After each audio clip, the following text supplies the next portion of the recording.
Welcome back to the Mornings with Dave King and Matt Martin show. We've got we're on the air with Eddie McBride, the president and CEO of the Lubbock Chamber of Commerce. We want to get right to the phones and talk to him. Eddie, how are you doing this morning, Eddie? Doing great, Matt. Nice to have a chance to talk to you and Dave this chilly morning. Hey, I want to chime in here and say good morning, Eddie. Hey, we got to get right to it. I'm just anxious to have you on because I've heard this vicious rumor that you are retiring from the Chamber of Commerce. That cannot be right. That cannot be right. You have led the chamber for so long in an award-winning Chamber of Commerce. It just can't be true. Well, it's there's probably a lot more important rumors than that, mind you. But yes, I have announced that. In a year from now, January of next year, I'm going to retire. We gave a lot of lead-in to make sure we get the search and transition process done professionally and give a chance to get somebody here on board. So, yes, sir, I have decided to call it a quits. Well, congratulations. Well, thank you. I'm looking forward to it. And 356 days in a wake-up. We are the next big question is, what are you going to do with yourself? Probably chase grandkids, do a little bit of house cleaning when my wife tells me to, and then probably just enjoy a relaxed schedule, to be very honest with you. Well, let me tell you, I semi-retired, and I find, it doesn't take me long to get done what I need to do every day. And let me assure you, Eddie, I think there's a lot of similarities between the two of us. And you will find very quickly that you will get very, very tired of walking from room to room and watching reruns of Mary Tyler Moore Show and looking out the window and moving to another room. It is. You got to have something to keep you busy. Hey, the next person that could have their own show on KFYO, Eddie McBride. There you go. And I'm looking post-COVID these opportunities too. But those challenges, I look forward to putting up with those. So I'm looking forward to that. But I got a lot of time left to spend with you guys. So thanks again for letting me come on. Yeah. So what's going on at the chamber right now?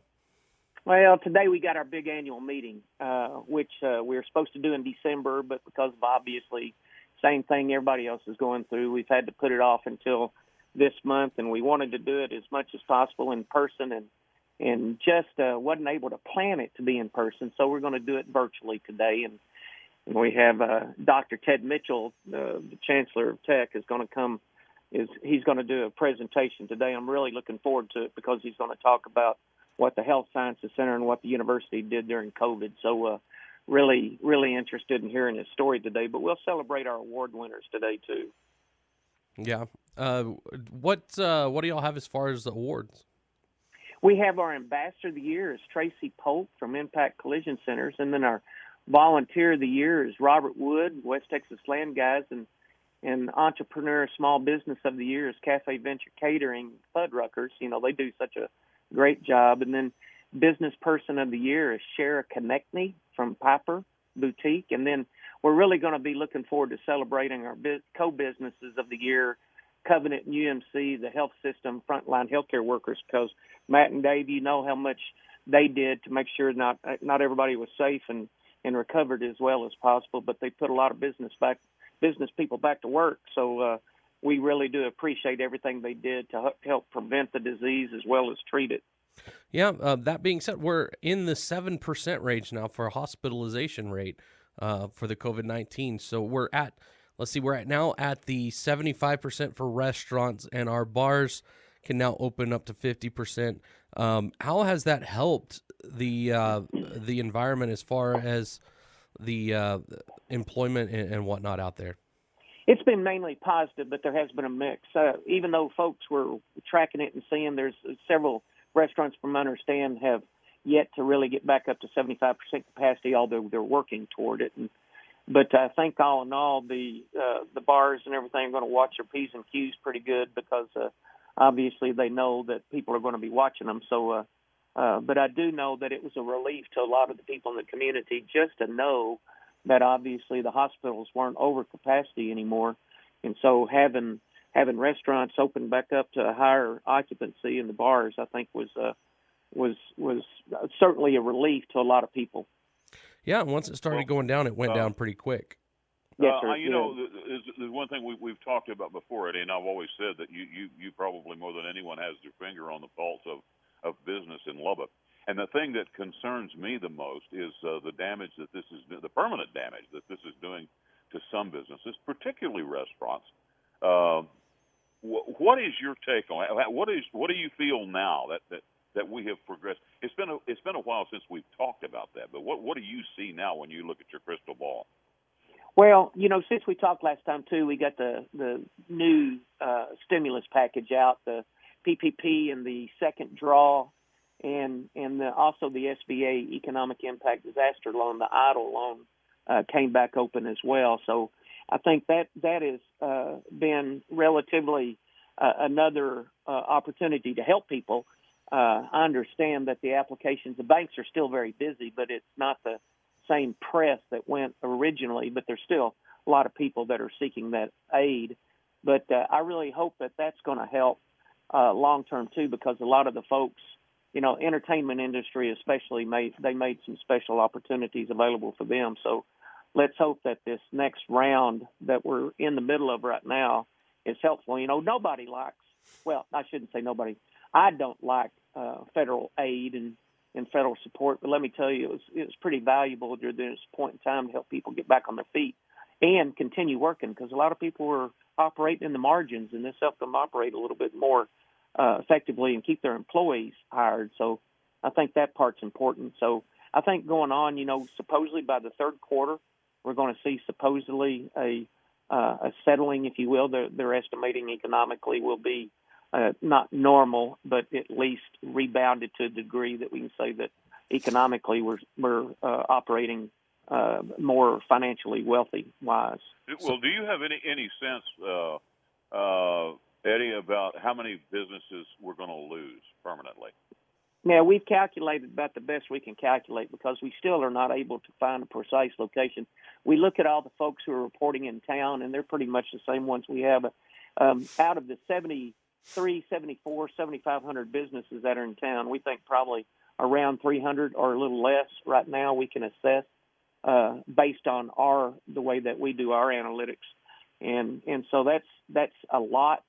That's a lot of people that got put out on the street, you know, but it's still something that we hope that some of those businesses are able to come back in some form or fashion, or some of these entrepreneurs can go and start a new business someplace else, Eddie, is what I'm hoping. You know, we are seeing, and boy, I hope this trend holds, that we're seeing this trend of fewer and fewer people getting this bug. And let's just hope that continues on. I hope that what we're seeing is a direction toward herd immunity. We've got a lot of people vaccinated now, and we've had a lot of people who had the virus. So they've all been taken out of the pool, the risk pool. So, yes, you know, maybe by summer or so we will see this thing pretty much disappear. And I would predict that there is going to be a huge pent-up demand of people that are ready to get out of the house, go eat at restaurants, and go shopping at the mall and stores around town. What do you see there? Yeah, I like all those unhealthy habits. I mean, I like participating in those just like Matt does. So, yeah. But the fact of it is, I do think you'll see that surge, and that's why they're talking about this third quarter of this year being a little bit, I mean, back to, good numbers is what it amounts to. So, yeah, I do think that folks, I hope that the cases being so low right now is not a reflection of people not testing. I don't know that to be true. I think our hospitalization rate wouldn't be going down if that was the factor. That's probably true, but I just hope that everybody's still being tested. So obviously the spreading, keeping that curve flat, and I know it's an old cliche, but that's really what we need to be fighting for, and I'm glad everything's working out the way it is right now. All right. Well, Eddie, we do have to take a quick break. We'll be right back with Eddie McBride, the president and CEO of the Lubbock Chamber of Commerce, on News Talk 95.1 FM, 790 AM KFYO. We're back on Mornings with Dave King and Matt Martin. We're going to go back to the phones with Eddie McBride, the president and CEO of the Lubbock Chamber of Commerce. And Eddie, I was wondering if you've looked through the what the Democrats are putting together as the new $1.9 trillion dollar stimulus bill. And is there anything there that's going to help businesses, or is this more towards the individuals? A lot of it's toward the individual, and the unemployment opportunity is going to be good for both folks who can't find a job, or even, I guess, those folks who aren't looking for a job, because they're going to try to extend that past March. Do you think that it's going to be $400, which is going to give people a week? It's going to give people approximately $1,200 extra a month. Do you think it'll be harder for employers to hire somebody that's on that much unemployment versus somebody that would be on a lower unemployment? Matt, that's already proven to be true during last summer as well, so I expect that to be continuing. But I think there's a lot of folks that obviously see this thing coming to an end, so I hope those folks who obviously aren't as aggressively seeking those jobs will. So, because, it's we see this thing recovering, so those folks are going to have to get back to an employment level. So I hope. Well, and you don't want to be you don't want to be the last one in line to get a job. Once all that ends. Exactly. So I do think it hurts. I think there's a lot of people that obviously are looking for jobs and can't find exactly what they're looking for. But I do think obviously the extension will help in some regard in to those folks who obviously can't find a job. But I don't know what the numbers are, those who are aggressively seeking those as opposed to those who are not. Yeah. Eddie, we have a texter this morning that says, when will business go to 100%? Oh, Lord. I was laughing last summer saying that can't wait to Labor Day. And then we say, well, we can't see past Halloween. Then we said, well, heck, we can't see past Christmas. So I can't see past March right now. I'm hoping that we can get back to full operation as far as our events go in April. To get back in a hybrid format at least. So I don't know if we'll be 100% by then, but just like you talked about earlier, if these cases continue trending low, and if obviously the hospital capacity stays where it's at, and obviously people keep getting their vaccinations, I think all in all, the city has done a great job at making vaccinations available. I think the hospitals have done a great job of treating our folks and making sure tests. Even the chamber has got test kits available.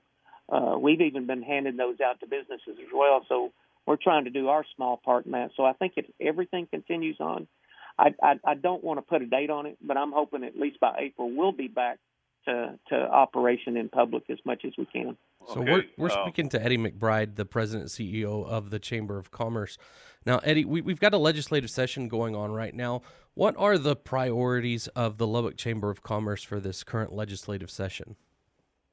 K through 12 education, rural broadband, Midwestern State University entry into the Texas Tech University system, and the business liability insurance that the governor's already talked about and that we're looking for. Those are our main priorities. So the governor has already said that rural broadband is part of his priority. I just, as we look at it, I don't see exactly how to make that a priority. Do they do that through trying to help subsidize the small towns that can't afford to bring those kind of companies in? And encourage and work with the major communications carriers and everything to get them to work with them as well. So I think all in all, it sets a platform for more opportunities is what it amounts to. There's a lot of cable that lays around everywhere, even throughout the, less populated areas, and just taking advantage of that cable is going to be important. Now, it might be the old copper stuff as well, but the fact of the matter is it's really holding back not only our business opportunities in rural Texas, not having as good an internet capabilities, but it's also hurting our schools and even our hospitals when you talk about telemedicine. So I think it's a priority that no matter how they put it together, as long as it's done correctly and long-term sustainability, that really do support what the governor's trying to do. Yeah. Hey, Eddie, we have a texter this morning that's offering you some advice. and he says that you can't retire from something. You have to retire to something, and not to the recliner.